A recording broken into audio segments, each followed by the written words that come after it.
Hi guys, welcome again to another episode of Door Gym.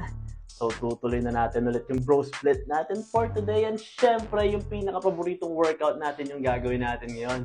So magde-legs day nga tayo. And before tayo magsimula, syempre shoutout muna tayo dyan. So shoutout nga pala kay David Francisco, kay Ces Castro, kay Barry, at kay Jan Oganya. So shoutout sa inyo dyan at maraming salamat sa panunood at pag-share at pag-comment na rin sa mga videos natin. And syempre hindi na natin papatagalin to. Ilalagay ko na dyan yung mga workout na gagawin natin. Let's go! First workout nga na ginawa natin is nag-squat tayo.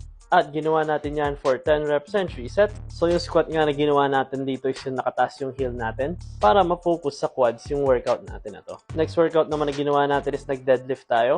At ginawa natin yan for 10 reps and 3 sets. So solid na workout nga yan guys, at batak na batak yung hamstrings natin. Next workout naman na ginawa natin is nag-calves raise naman tayo.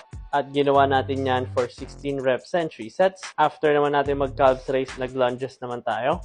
Ginawa naman natin yan for 10 reps and 3 sets for each legs. Siyempre, parang nga proportional yung legs natin. And for last workout, nag-goblet squat nga din tayo. At ginawa naman natin yan for 16 reps and 3 sets. Dahil nga nagdagdag na tayo ng weights sa squat natin, kaya mas maraming reps naman ang ginawa natin sa goblet squat. Okay guys, so yan na nga yung mga workout natin for today. And syempre, kung kailangan nyo pa rin ng mga gym equipment, check nyo lang yung TikTok shop ko or yung yellow basket sa video na to. And kung yung mga workout ko naman guys, check nyo lang dyan sa bio ko. Follow for more. Bye-bye!